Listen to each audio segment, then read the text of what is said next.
तो आप मेरी कहानी सुनना चाहते हैं तो ये कहानी है एक बालक की। एक बालक की संघर्ष की कहानी है जो आज तक कंटिन्यूड है। और ये बालक उत्तर प्रदेश का अगर आप एक नक्शा देखें तो उसके बिल्कुल साउथ में एक छोटा सा रीजन है जिसको बोलते हैं बुंदेलखंड। और बुंदेलखंड में एक छोटा सा शहर है जिसका नाम है झांसी। और आपने सुना होगा झांसी के बारे में, खूब लड़ी मर्दानी वो तो झांसी वाली रानी थी। मतलब इस तरह के प्रोवर्ब में झांसी की रानी का ऐतिहासिक नगर झांसी का रेफरेंस आता है। तो उस छोटे से नगर झांसी में उस बालक ने जन्म लिया 1949। 1949 में जन्म लेने के बाद उसके दादा दादी माता पिता ने उस बालक का नाम विनोद रख दिया। पता नहीं क्या सोच के उन्होंने विनोद रखा। मेरे फादर का नाम था बीडी अग्रवाल, बिशंबर दयाल अग्रवाल। मेरी मदर का नाम था अंगूरी देवी। ना तो कुछ मैचिंग था, कुछ भी नहीं था, लेकिन विनोद रख दिया। बट विनोद का जब मतलब देखा गया तो एक ऐसा व्यक्ति जो कि कठिनाइयों से हंसते खेलते जूझता रहता है। इसका अगर आप देखें नेट पे इसका मतलब देखें तो ये आता है। तो खैर वो 49 में पैदा हुआ और 54 में उसके फादर का transfer Lucknow UP irrigation department हो गया, लखनऊ जो कि उत्तर प्रदेश की राजधानी है। वो 54 में मैं वहाँ पहुँच गया और जब मेरी आँख खुली, होश संभाला, तो घर में एक लालटेन जलती हुई मिली। लालटेन जलती हुई मिली जिसके प्रकाश से घर का काम चल रहा था। घर के पास ही एक छोटी सी पाठशाला थी जिसका नाम था श्री दुर्गा गीता विद्यालय, जहाँ पे गीता एक कंपलसरी सब्जेक्ट होती। बड़ा अजीब सा लगता है सुनने में। आजकल बच्चे गीता का एक श्लोक नहीं पढ़ सकते। हमको काफ़ी कुछ गीता के श्लोक उस समय याद थे और आज भी याद है। उस पाठशाला में भर्ती करा दिया जो कि घर से 1 किलोमीटर दूर थी। लालटेन के अंदर मिट्टी का तेल यूज होता है। मिट्टी के तेल से निकलने वाली गैस होती है जो भी पढ़ते समय आँख में जब लगती थी तो आँखों में बड़ी तिलमिलाहट होती थी। तो मैंने एक दिन अपने पिताजी से पूछा, शायद आउट ऑफ अनॉयंस, लेकिन गुस्से में तो नहीं पूछा होगा, कि भाई हमारे यहाँ बिजली क्यों नहीं है? बाजू वाले घर में तो बिजली है लेकिन हमारे घर में बिजली क्यों नहीं है? हमारे पिताजी बहुत इंटेलिजेंट इंसान थे। He knew the art of inspiring children. उन्हें भाई बिजली तो तुम्हारी वजह से ही नहीं है, हम इसमें क्या कर सकते? मेरी वजह से क्यों नहीं है? कि भाई तुम हर क्लास में फर्स्ट आते रहो, टॉप करते रहो हर क्लास में, विदिन 3-4 ईयर्स घर में बिजली आ जाएगी। है ये तो बहुत आसान है। क्लास में टॉप करना तो बिल्कुल आसान है। तो बस एक जुनून पैदा हो गया, एक पागलपन पैदा हो गया, एक धुंध पैदा हो गई कि घर के अंदर लालटेन हटाना है और बिजली लाना, ये हमारा काम। तो 6ठी क्लास से लेके 6ठी में टॉप किया, 7th में टॉप किया, 8th में टॉप किया। लोग सोच रहे थे हो क्या गया इस लड़के को, दिन में पढ़ना रात में पढ़ना। माँ हमारी रात को 12 बजे आ जाती थी, बेटा सो जाओ। उसको हमारे ऊपर तरस आता था, भाई क्यों पढ़ रहा है, जाओ तो घर में लालटेन हटेगी। ये मेरा जवाब होता था। 3 साल के बाद मुझे 372 रुपये का इकट्ठा स्कॉलरशिप मिला। वो मेरे फादर को शायद पहले से ही पता था कि इस स्कूल में ऐसा होता है। 372 रुपये 1957 में बहुत बड़ा अमाउंट था। 72 रुपये में पूरी लाइट लग गई, वायरिंग हो गई, बल्ब आ गया, लालटेन हट गई और एक टेबल फैन भी आ गया और पैसे बच गए। तब वो पूरा घर जो मिट्टी के तेल कि लालटेन से जलता था वो प्रकाशमान हो गया और घर वालों ने उस लालटेन को हटने का मतलब ये समझा कि ये बच्चा तो बहुत इंटेलिजेंट है, जबकि थे नहीं, पता नहीं थे कि नहीं थे। लेकिन कहा उन्होंने इस आशा में था कि भाई 10th कर लो, 11 12 भी फर्स्ट डिवीज़न ले आओ, बीएससी भी फर्स्ट डिवीज़न ले आओ, ताकि तुमको एमएससी फिजिक्स में करने का अवसर मिल सके। उन दिनों मैथ्स में एमएससी करने से और केमिस्ट्री में एमएससी करने से नौकरी नहीं मिलती थी। 71 की बात कर रहा हूँ। लेकिन अगर आपने फिजिक्स में एमएससी किया हुआ है तो निश्चित रूप से नौकरी मिल जाती थी। और यूजीसी का स्केल होता था 300 से 800। बहुत सारे फैक्ट्स अभी तक याद है। तो 300 रुपये की नौकरी घर के एक मेंबर को मिल जाए तो बाकी किसी को शायद कमाने की जरूरत ही नहीं। कितनी बड़ी बात थी 300 से 800 के स्केल में मिलना यूजीसी का, 25 रुपये का इंक्रीमेंट। खैर, लेकिन जब ये देखा गया यार ये तो फर्स्ट आते ही चला गया, तो वो एक जो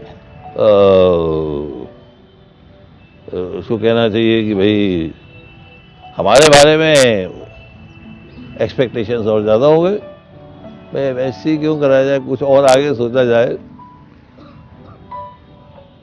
तो बनारस हिंदू यूनिवर्सिटी का एक फॉर्म मंगा लिया गया जो कि आना चाहिए 5 रुपये का, लेकिन हमारे रिश्तेदार थे उन्होंने फ्री में भेज दिया, भर दिया, वो एडमिशन ही हो गया वहाँ। क्योंकि 12th में अच्छी नंबर आ गए, बस अच्छी रैंक आ गई मेरिट में, तो आप समझ लीजिए मेरा एडमिशन फ्री ऑफ कॉस्ट हो गया। और जब वहाँ पढ़ने गए तो वहाँ भी एक इम्तहान होता है मेरिट का मीन्स, उसमें बैठ जाओ और अगर आ जाओ तो 75 रुपये का स्कॉलरशिप और फ्री ट्यूशन फी वो भी मिल गई। तो मतलब through out my education money was not spend, money थी ही नहीं, तो इसलिए स्पेंड होने का सवाल ही नहीं होता। 5 साल में इंजीनियर बन गए। अब इंजीनियर बनने के बाद पहली जॉब लगी इत्तेफाक से आपके शहर कोटा में। उस समय ये जेके में 3 नए प्रोजेक्ट आए थे, टारकोड, सिंथेटिक स्टेपल फाइबर और एक्रिलिक प्लांट। ये तीनों एक साथ ही आए थे और नौकरी मिल गई। और वो जो नौकरी मिली उसमें स्टार्टिंग थी 400 रुपये और 75 रुपये का इंक्रीमेंट। 400 से लेके 1850 75 तक वो बहुत अच्छी थी। तो हमारे फादर ने जो यूपीएससी से जो वो अपॉइंटमेंट लेटर है वो तो फाड़ दिया सरकारी नौकरी का, और ये अच्छी, इसमें तुम रिश्वत नहीं लोगे और झंझट का कोई काम नहीं। तो हमने ये वाली नौकरी पकड़ ली। ये नौकरी पकड़ने के 3 साल बाद हमारे दादा दादी ने हमको एक दिन बताया कि तुम्हारी शादी जो है हमने कर दी, अच्छी लड़की चौकी है, इससे ज़्यादा कुछ बताया ना। लड़की चौकी है, तुम घर जाओ नौकरी करो। तो हमारी शादी एक चौकी लड़की से कर दी गई जो कि यहाँ बैठी हुई है। और अब शादी के वही 1-2 साल तो अच्छे चले, उसके बाद फिर कुछ इस तरह के विकार शरीर में आना शुरू हो गए। Doctor AQ Khan was the first person to whom I had consulted. और जब वो उनको कंसल्ट किया तो उन्होंने मेरे को भेज दिया all India institute of medical science. और वहाँ उन्होंने जो बताया वो अच्छा नहीं बताया। भाई ये this is not a good disease, इसमें ये सुनामी वेव्स आने वाली हैं, आपको फेस करना है, और इंडस्ट्रियल लाइफ आपके लिए किसी भी हालत में बैठेगी नहीं। एक वो दिन आएगा जबकि आपको लाला जी नौकरी से निकाल देंगे। और ऐसा हुआ कब? 83। वो डिजीज बढ़ती गई, मसल पावर कम होती गई और अल्टीमेटली जो लम्बरेटा हम इजीली चला लेते थे वो चलाना बंद हो गया। नौकरी भी हमारी गई। फिर नौकरी जाती कैसे, वो तो भाग्य में कुछ और ही लिखा था। हमने 2, 4, 5, 6 लेटर लिख दिए न्यूरोलॉजिस्ट को। एक न्यूरोलॉजिस्ट ने मेरे को लिखा कि आप झंझट में मत पड़ो, आपको मैं सजेस्ट करता हूँ एक प्रोफेशन स्टार्ट कर दो, teaching at home. Once you start teaching at home the disease is you can manage this disease, otherwise आपको टाइम पास करना बहुत मुश्किल होगा। The most difficult situation in this case is the past time. Past time is the biggest problem. अब वो मैं और आज में वो फेस करना शुरू कर दिया है मैंने। आज भी मैं डिफिकल्टी फेस कर रहा हूँ विद दिस इलनेस, और वो डिफिकल्टी है पास्ट, हाउ टू पास्ट है, इसलिए मैंने फिर पढ़ाना शुरू कर दिया। Past time is a big problem and most of the people suffering with this illness commit suicide, क्योंकि there is no other alternative. और वो सुसाइड करते हैं अर्ली स्टेज में, when they are capable of doing suicide. अभी तो मैं suicide भी नहीं कर सकता अभी तो बहुत मुश्किल है। हाँ, एक तरीका है सुसाइड करने का कि वो स्लीपिंग पिल्स बहुत सारी खा लूँ। अब वो भी पता नहीं हमारा जो केयर टेकर है वो हमें दे या नहीं दे, और श्योरिटी नहीं है उसमें, श्योरिटी भी नहीं है नहीं, मैं सोचता भी नहीं हूँ, क्योंकि बच्चों को जो मैं सिखाता हूँ वो कुछ और है। अब क्लास में मैंने इतना अच्छा गेटअप हो गया भगवान की दया से, इतना अच्छा, इतना हंसे, इतना मतलब गाना गाया जितना शायद लाइफ में कोई नहीं गाता। और इतना लिखना मेरे को बहुत, इतना लिखना पड़ा मेरे को कि मेरी ये सब मसल्स बहुत पावरफुल हो गई, इतनी एक्सरसाइज हो गई। एक नॉर्मल आदमी से हाथ मिलाता हूँ या चेक करता हूँ अपनी रिस्ट की पावर, ज़्यादा होती है। तो इस तरीके से मेरी लाइफ कटती चली गई, डिफ़िकल्टी आती रही, लेकिन मैंने कभी भी आने वाली डिफ़िकल्टीज या कठिनाइयों को अपने हौसलों पर हावी नहीं होने दिया, झेलते गए, हर तरह से झेलते गए। मेरा अगर हाथ नहीं ऊपर उठता है तो कोई ना कोई तो उठा ही देता है, कोई ना कोई मिल जाता है। अब मेरा ग्रैंडसन इतना बड़ा हो गया, वो मेरा हाथ उठा देता है, तो इसलिए कोई प्रॉब्लम नहीं है। पीए भी थी, पर्सनल असिस्टेंट मिल गई, वो उठा देती थी। वाइफ तो हमेशा ही अवेलेबल थी। और अब तीसरा एलिमेंट, आज मैं खाना खा रहा था तो ग्रैंडसन आया, बोले दादू मैं आपका हाथ उठाता हूँ। तो मैंने गस्सा तोड़ा, सब्जी मिलाई, उसने हाथ उठा दिया, मुँह तक ही उठाया। सीधी इंटेलिजेंस ऑफ द चाइल्ड, वहीं तक ले गया, दादू अब ठीक है? हाँ बेटे पूरा ठीक। तो if your grandson is helping you, nothing like it, no pleasure greater than this. Or I was very fortunate to be here in this town, very politically stable। मेरे को हर तरफ से, समाज से, मेरे को राजनीति से, मेरे को हर तरफ से सपोर्ट मिली सिटी एडमिनिस्ट्रेशन से, और मेरे को पढ़ाने में किसी भी तरह की कोई प्रॉब्लम नहीं। और कोटा के जितने भी डॉक्टर्स हैं वो इतना सपोर्ट उन्होंने किया कि अगर मैंने किसी भी डॉक्टर को फ़ोन कर दिया 1 बजे भी, 2 बजे भी, 3 बजे भी, तो he has kept me healthy at all cost, otherwise it's not possible. मैं क्लास में था, मुझे हार्ट अटैक हुआ, और मैंने डॉक्टर साकेत को फ़ोन किया, यहाँ बैठे हुए हैं, आप फ़ौरन आइए। 2-2:30 बजे मैंने फ़ोन किया, 3 बजे इन्होंने मुझे ऑपरेशन थिएटर के अंदर कर दिया, और 6 बजे मेरे ख्याल से मेरा ऑपरेशन शुरू हो गया। इनके फादर भी आ गए, सब लोग आ गए, सब मिल के डिसाइड किया। मतलब मेरे केस में ऑपरेशन करना वॉज वेरी डिफिकल्ट। धारी बात, आप तो नाराज़ हो गए थे कि आप लोग गधे हो, बेवकूफ़ हो, कोटा जैसा शहर में ऑपरेशन करा रहे हो हार्ट का, लोग तो अपोलो में, दिल्ली में कराते हैं, क्या दिक्कत है, क्या प्रॉब्लम थी? मैं तो ले चलता, मैं यही ठीक। मेरी प्रॉब्लम थी, वो नहीं समझ रहे कि मेरे साथ प्रॉब्लम क्या है। तो मैं आज तक डॉक्टर साकेत का शुक्रगुजार हूँ कि ये मेरे ऑपरेशन में, जब मैं ऑपरेटेड कंडीशन में था, तो ये मेरे को इंस्पायर करते थे, डोंट वरी। तो ये जो डोंट वरी आके बोलते थे सब कॉन्शियस में, उससे मैं होश में आने की कोशिश करता था, और मैं बहुत जल्दी होश में आ गया ऑपरेशन के बाद। बहुत कुछ याद है मुझे, और मैं इनसे सिर्फ यही कहता था कि आप बस मेरी अर्लीस्ट क्लास लगवा दो बस। और वो इन्होंने, इनको ज़रूर ये लगा होगा ये कैसा बेवकूफ़ आदमी है, ऑपरेट हुआ पड़ा है और कह रहा है मेरी क्लास लगवा दो। पता नहीं मेरे को शायद कुछ इस पर्टिकुलर प्रोफेशन से इतना मोहब्बत हो गई थी, और इस प्रोफेशन की वजह से आज भी मैं बचा हुआ हूँ, क्योंकि जब भी दिक्कत हो किताबें खोल के बैठ जाओ, पढ़ो। और मैंने फिर शुरू कर दिया, 2 या 3 बच्चों से पढ़ाना शुरू कर दिया, और आज मेरे पास 6 बच्चे हो गए और मैं उनको पढ़ा रहा हूँ। 81 में मैंने एक बच्चे से शुरू किया था, वो 25,000 हुए थे। अब उतनी हिम्मत तो नहीं है, क्योंकि हार्ट भी ऑपरेटेड है, ब्रेन भी ऑपरेटेड है, गॉल ब्लैडर भी गायब कर दिया लोग बागों ने, और मतलब पता नहीं क्या क्या चीज़ निकाल ली हो और पता ही नहीं। लेकिन काम मेरा चल रहा है, खाना हजम हो जाता है, नींद पूरी आ जाती है, सब कुछ हो रहा है। तो ये इतिहास मान लो आप इसको। लोग नर्वस, मेरे पास एक फ़ोन आया इलाहाबाद से, एक लड़की का, गीता नाम था उसका। उसने कहा सर आपके बारे में बहुत कुछ सुना है, यहाँ मैं मौसी के पास रहती हूँ, माँ बाप मेरे डेथ हो गई है, और मौसी तो मुझे एक्सेप्ट कर रही है, बट मौसी के लड़के कहते हैं इसको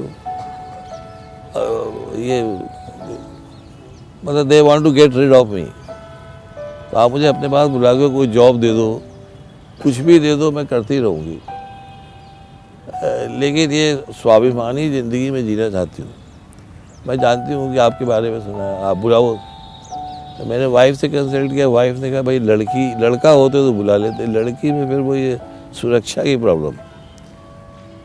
तो फिर मैंने उसको चिट्ठी लिखी, मैंने कहा मैं एक भेज रहा हूँ किसी को तुम्हारे पास, वो तुम्हें सब समझा देगा। 10,000 रुपये महीने में भेजता रहूँगा तुम्हें लाइफ टाइम। 5,000 रुपये महीने में फिजियोथेरेपिस्ट करो एक अच्छी एक्सरसाइज के लिए, और 5,000 रुपये महीने तुम अपने पास जोड़ती रहो, और बहुत ज़्यादा किसी में दिमाग मत लगाओ, लेकिन फिजियोथेरेपी करना बहुत ज़रूरी है। बट वो लड़की ने पता नहीं क्या बेवकूफ़ क्या, वही टाइम पास करना बहुत दिक्कत, बैठे हो एक जगह से, इधर से उधर उधर से उधर, बिठाने भी प्रॉब्लम। तो बस वो नेक्स्ट मेरे पास जो चिट्ठी आई कहीं, इस पर्टिकुलर डिजीज़ की एक ऑर्गेनाइजेशन है, डिस्ट्रॉफी ऑर्गेनाइजेशन, इंटरनेशनल लेवल पे, हिंदुस्तान के लेवल पे वो है सोलन में, जिसकी प्रेसिडेंट है गोयल करके ही है कोई, संजना गोयल। तो उनसे मेरी जब बात होती रहती है, उनसे मेरी बात हुई, तो उन्होंने बोला उसने आत्महत्या कर ली। उन्होंने बहुत बड़ा चंडीगढ़ में एक फिजियोथेरेपी सेंटर बनाया, तो मैं देता रहता हूँ पैसा जितना भी दे सकता हूँ, लेकिन वो बताती रहती हैं कि इसमें लोग सुसाइड ही करते और अर्ली स्टेज में ही कर लेते। अब अमेरिका से एक जर्नलिस्ट भी आया था, मेरी क्लास में भी बैठा था, अब वो सिर्फ ये देखना चाह रहा था कि how in India a person can do so much, but America में कोई कुछ कर ही नहीं पाता है। वहाँ पे सब चीज़, everything is provided by state, आपको सब चीज़ मिलती है, वहाँ से पैसा भी मिलता है, तो कोई क्यों मेहनत करेगा। तो वो सब प्रॉब्लम्स रहती हैं। प्रॉब्लम मुझे अब अभी भी आना शुरू हो गई हैं, लेकिन प्रोवाइडेड मेरे पास तो खैर केयर टेकर महावीर बहुत अच्छे लोग कोटा में मिल गए हैं, ईमानदार भी हैं, और हर तरह से रात को, आधी रात को बुलाओ तो भी आ जाते हैं। मतलब मेरी लाइफ से उनकी लाइफ इतनी सिंक्रोनाइज्ड है कि आज अगर महावीर का एक्सीडेंट हो जाए और वो मर जाए, तो मैं खट से एक साइनाइड का कैप्सूल खा लूँगा, नो अदर अल्टरनेटिव। एक रखता हूँ मैं अपने पास। महावीर की लाइफ एकदम सेफ और स्मूथ चलना चाहिए। उसको कार भी दे रखी है, उसके ट्रीटमेंट की भी रिस्पॉन्सिबिलिटी रखता हूँ, हर तरफ से ये देखता हूँ कि महावीर की लाइफ मतलब मेरी life. If he is no more, I am also no more. बैठा भी होगा, मैं बोलता भी यही हूँ। तो क्योंकि आप नहीं समझते, मेरी प्रॉब्लम बहुत सीरियस है, कपड़े पहनाने से लेके सुलाने तक। सुबह आ जाता है 7:30 बजे और रात को जाता है 11:30 बजे। अब उसकी वाइफ चिल्लाती रहती है, लेकिन वो ठीक, उसको भी खुश करता रहता हूँ, मुझे भी खुश, मेरे लिए बहुत ज़रूरी है। तो इतने अच्छे और इतने फेथफुल, इतने लॉयल पीपल हर जगह नहीं मिल सकते, मतलब इत्तेफाक से मिल जाए तो मिल जाए। क्योंकि मेरा वज़न हो गया 80 किलो, मुझे उठाना करना, अब इस कुर्सी पे बैठा हूँ, उधर बिठा लो, अब यहाँ बैठे बैठे मेरे को अजीब सा लग रहा है, तो फिर एक दफ़े उठा के खड़ा कर दिया और फिर उठा। कई लोगों ने ट्राई किया मुझे उठाने, कोई भी मुझे उठा नहीं सकता। यहाँ बैठे हुए इतने लोग हैं, कोई मुझे उठा दे तो मैं उसको मुंह मांगा इनाम दूंगा। उठा के खड़ा कर दो, मतलब मैं अपने पैरों पे आ जाऊं। मुंह मांगा इनाम 1 लाख, 2 लाख, 3 लाख, 4 लाख, 5 लाख। बहुत से लोगों ने ट्राई किया, फिर अस्पताल में भी ट्राई किया। अरे सर क्या है, अभी उठा दो। हवा में तो उठा दोगे, हवा में उठाना तो कोई भी पहलवान हवा में उठा देगा। तो ये है मेरी ज़िंदगी की कहानी, और इस तरह से मैं जूझा कठिनाइयों से। और कठिनाइयाँ तो आप लोगों के हर एक के जीवन में आएंगी, बट उसका एक ही सलूशन है कि भाई उनको अपने विल पावर पे नहीं हावी होने दे। बस वही चीज़ मैंने की। पर उसमें मेरे को भाई उस संघर्ष में मेरे को बहुत से लोग, 3-4 लोग तो ऐसे मिले जो बहुत क्रिटिकल थे। महावीर था, मेरी वाइफ थी, तो इसलिए मेरा काम चल गया। सिटी भी बहुत अच्छा था। अभी कोई इस लेवल पे, जिस लेवल पे मैंने पढ़ाया, अगर सपोज मैं पटना में होता या सपोज मैं बिहार में होता तो लोग कुर्सी समेत उठा ले जाते।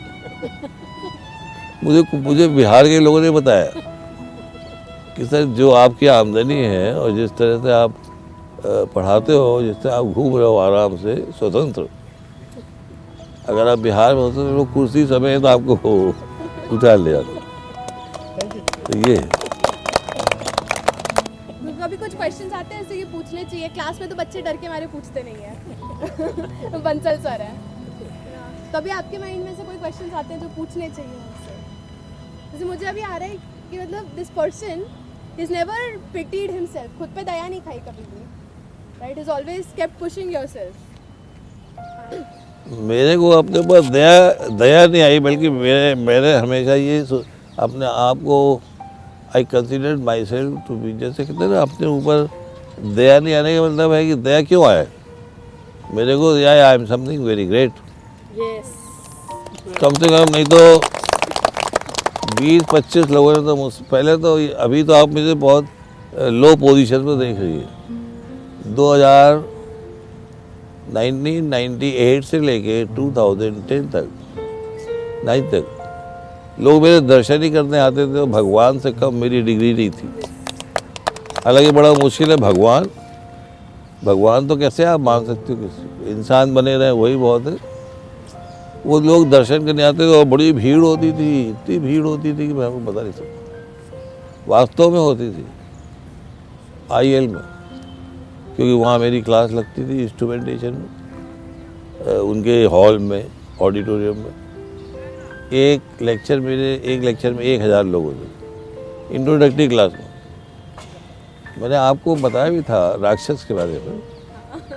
तो उस राक्षस के बारे में जब लोग बताते थे हम, तो वो तो पेरेंट्स के लिए भी एक एजुकेशन हो जाती थी। और ये राक्षस की बात मेरे दिमाग में कैसे आई मुझे नहीं मालूम। Sir, since you are self-made man and you have gone through different stages of life, as well as in your business, you have gone through different stages, ups and downs, several ups and downs. In the start, the situations about the business and your family, it were all under your control, so you were controlling all of them according to you. But when the children grown up, they had their own understanding with you and their feelings. And how can you suggest us, because we are young entrepreneurs, so what we should do and what we should not do in spite of our life and our business also? How should we personal and professional professional? हमारे साथ देखिए, जहाँ तक ये actually business तो था ही नहीं, ये तो बेसिकली एजुकेशन थी। और मैं I was enjoying teaching at home. मतलब अगर मैं बच्चों को पढ़ाते समय एंजॉय कर रहा हूँ तो मैं पढ़ाऊँगा, और अगर मैं सिर्फ पैसा कमा रहा हूँ तो नहीं पढ़ाऊँगा। This is the first thing. मतलब मैं तो क्लास में भी बच्चों को बोलता था कि भाई देखो तुम्हारी समझ में आ रहा है नहीं समझ में आ रहा है उससे मुझे कोई मतलब नहीं है, बट आई एम एंजॉइंग, इसलिए पढ़ लो। मैं मुझे तो ठीक है, पर आपके जो आसपास का जो सर्किल है, how you can manage there? हाँ, वो जहाँ तक आपके बिजनेस का पैसा तो आता था, तो पहली चीज़ मैंने हमेशा अपने टीचर्स को और हमारे साथ जो काम करते थे उनको ये बताया कि भाई आप मोदी जी की फ़िलॉसफी पे चलो, एक नया पैसा फालतू मत। अब बिल्कुल इनकम टैक्स डिपार्टमेंट को मैं हमेशा, मेरे पास कई ऐसे 35 करोड़ 40 करोड़ ये इनकम टैक्स पे करता था, सर्टिफिकेट आता था जो the highest income tax payer, उसका सर्टिफिकेट भी लिया। और कई इनकम टैक्स डिपार्टमेंट वाले मुझसे कहते भी थे चुपचाप आप वास्तव में बहुत गधे इंसान हो। क्यों? अरे भाई रख लो 10 करोड़ अपने पास, 5 करोड़ हमें भी दे दो और बाकी टीचर्स को भी बांटो। मैं कहता था आप देखो ये सब बात आप मुझे मत सिखाओ, अच्छी बात सिखाओ, क्या करेंगे? बिल्कुल भी मोहब्बत नहीं है कागज़ के नोटों का। और मैं देख रहा हूँ कि आज अगर मैंने उनकी बात मानी होती इनकम टैक्स डिपार्टमेंट की, तो मेरे पास एक ऐसा बाथरूम होता जिसके अंदर 10 बाई 10 के बाथरूम में कम से कम 150 करोड़ रुपए चुरा हुआ होता। और अब मोदी जी आ गए, उन्होंने मुझे सब बेकार कर दिया होता मेरा वो बाथरूम। तो अच्छे काम का नतीजा तो अच्छा ही होता है।